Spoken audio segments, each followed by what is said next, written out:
Interesting. And I was wondering about that as well, Janine, what you just said. Philip, do you agree with Janine that we're going to see either a hung jury in this case or an acquittal?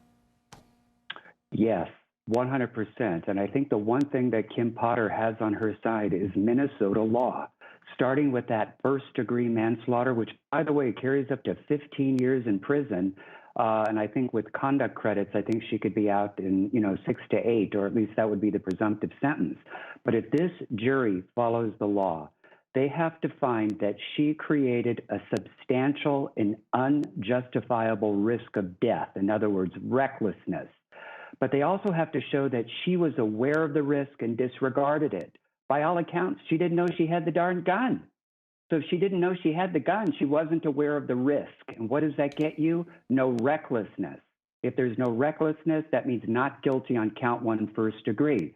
On the second degree manslaughter, remember, the standard is that she knowingly took a chance of causing death. She didn't knowingly take a chance of causing death because she didn't know she had the gun. She thought she had a taser. So if this jury follows the edicts, the black letter law, they should come back worst case scenario with a hung jury, best case scenario with a not guilty. If they come back guilty, it's a sad day for black letter law in Minnesota. One thing that I thought was interesting, and I didn't really hear Earl Grey make this point. Lisa Lockwood made this point on Law and Crime. We were talking about this, how when you're using a firearm as a police officer, you're trained to stop the threat, but you're also trained to pull the trigger twice, boom, boom, like that. And with a taser, you would pull it once. She fired 1 shot. She didn't fire 2.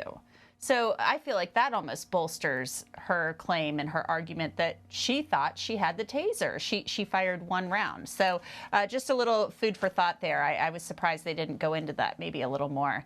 We're going to look at now Kim Potter talking about the aftermath of the shooting when Earl Grey was questioning her. Yeah, I thought that was a little rough when Erin Eldridge went down that path, because you can tell, obviously, she's freaking out, and we all handle stress differently. Janine, you may handle this type of incident or a stressful incident far differently than I would. I might run down the street. You may not, and try to help Dante Wright, but she's just coming to the realization that she likely killed somebody. So I thought that was a little rough on Erin Eldridge's part, and I really didn't think it was necessary to make the point. Philip, I'm wondering what you think, too, as far I'm interested in that little bit from Earl Grey asking about the climate at the time, because this happened right at the end of the Derek Chauvin trial. I mean, we had downtown Minneapolis. I was there. It was boarded up. Like, it looked like a third world country in some respects. You had like boards on the windows, you had barbed wire and, the reels of wire around the courthouse. You had the National Guard on every street corner. I mean, it was really freaky to be in downtown Minneapolis at that time. And she probably thought, I am toast. Oh, of course. The entire city had battened down the hatches, right? I mean, this was one of the greatest racial unrest probably since the Rodney King riots in Los Angeles. So yes, the whole nation was in a hotly charged debate about law enforcement using excessive force against unarmed black people. It's just terrible. Now, having said that, I don't believe for 1 minute that Kim Potter did not believe or remember saying that, she's going to prison after she shot that gun instead of her taser. You know as well as I do that her lawyer sat her down and she watched that video probably more times than the nation has seen The Wizard of Oz. So she probably knows word by, right? Come on. We all know it's true.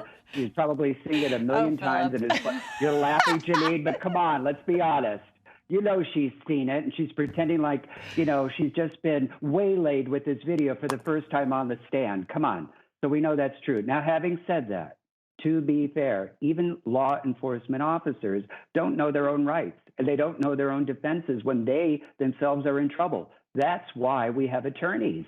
And after the attorney got on the case and examined the evidence, he realized that she truly did have a defense here. She just didn't know it at the time and may have uttered, "Oh, God, I'm going to prison. Look what I've done. I've ended another unarmed young black man's life." I agree with you on some of the things you said there, Philip, but I'm thinking maybe people have watched The Sound of Music more than The Wizard of Oz. At least I have. But I've watched The Wizard of Oz quite a bit. But that's Right a here. question. That's probably for our next block. We can talk about the Yes. most watched movies ever. Wizard of Oz is really up there, though. My sister and I, when we were kids, we watched that movie endlessly. Also, The Sound of Music. Two very good movies, and kids these days should watch them because they're missing out if they don't. Anyway, that's neither here nor there. We're going to take a break, and we'll talk more about Kim Potter and her trial when we come back. Stay with us. You're watching Law and Crime.